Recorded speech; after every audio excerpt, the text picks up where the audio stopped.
अरे बिद्दू, आज घर में बहुत काम है। आज तुझे स्कूल जाने की जरूरत नहीं है। लेकिन दादी, आज तो स्कूल में मेरा टेस्ट है। अरे एक दिन स्कूल नहीं जाएगी तो ऐसी कौन सी तेरी कलेक्टर की पढ़ाई छूट जाएगी। वैसे भी मैं देख रही हूँ आजकल तो बड़ी ढीठ हो गई है। अपनी दादी की बातें सुनकर बिंदु नाराज हो जाती है। तभी उसकी माँ कहती है, अरे बिंदु, इतनी छोटी बात पे मुंह फुलाने की क्या जरूरत है। दादी बिल्कुल सही कह रही हैं। लड़कियों को तो घर के काम काज सीखना चाहिए। अरे बहू, रमेश के लाड़ प्यार ने इसे बिगाड़ रखा है। कम से कम तू तो मेरी बात समझती है। अच्छा, मेरी पूजा का समय हो गया है, मैं पूजा करने जा रही हूँ।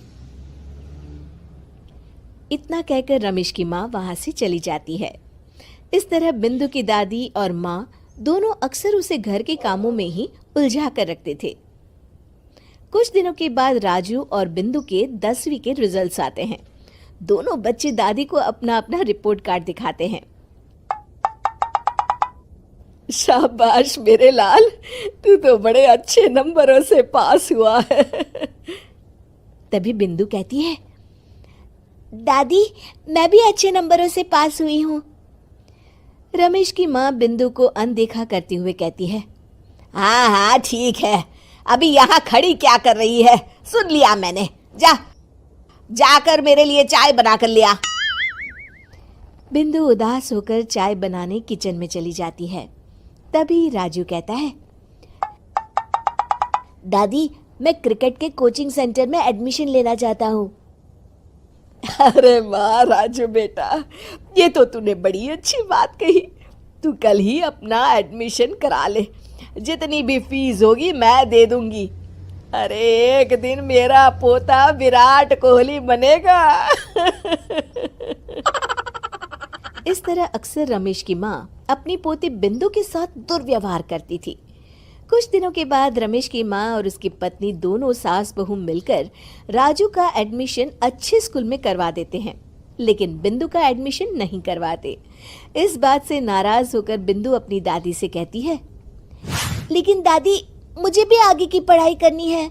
अरे क्या करेगी आगे की पढ़ाई लिखाई करके, हैं?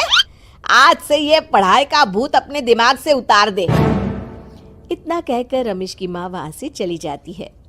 उस दिन के बाद से बिंदु की पढ़ाई हमेशा के लिए छूट जाती है और उसकी दादी उससे घर के सारे काम करवाना शुरू कर देती है। इस तरह उसका सारा दिन घर के कामों में ही बीत जाता था। कुछ दिन बीत जाते हैं और एक दिन रमेश छुट्टियों पर घर आता है। बिंदु को घर के काम करते हुए देख उससे कहता है, अरे बिंदु बेटा, तुम स्कूल नहीं गई? पिताजी, दादी ने मेरा एडमिशन कराने से मना कर दिया है। वे कहती हैं घर पे रहकर घर के काम करना सीख। अपनी माँ का ये बर्ताव देख रमेश को बहुत गुस्सा आता है और वो अपनी माँ से कहता है, माँ, ये तुमने क्या किया? आगे की पढ़ाई के लिए स्कूल में बिंदु का एडमिशन क्यों नहीं करवाया? अरे बेटा, लड़की जात है, ज्यादा पढ़ लिख कर क्या करेगी। वैसे भी शादी के बाद तो इसे घर के ही काम करने हैं ना। तुम किस जमाने में जी रही हो माँ? अगर कल्पना चावला के घर वाले भी तुम्हारी सोच के होते तो क्या वो पूरी दुनिया में हिंदुस्तान का नाम रोशन कर पाती? इसका स्कूल छुड़वाकर तुम इसका भविष्य बर्बाद कर रही हो, लेकिन मेरे रहते ऐसा नहीं होगा। बिंदु बेटा, कल ही तुम्हारा एक अच्छे स्कूल में एडमिशन करा दूंगा। तुम जितना चाहे उतना पढ़ो। मेरे होते हुए तुम्हें किसी बात की चिंता करने की जरूरत नहीं है। अपने पिता से हौसला पाकर बिंदु खुश हो जाती है और कहती है, जी पापा, मैं खूब मन लगाकर पढ़ाई करूंगी और बड़ी होकर डॉक्टर बनूंगी। ये हुई ना बात, शाबाश मेरी बेटी। शिक्षा, लड़का हो या लड़की, हमें दोनों को आगे बढ़ने का मौका देना चाहिए।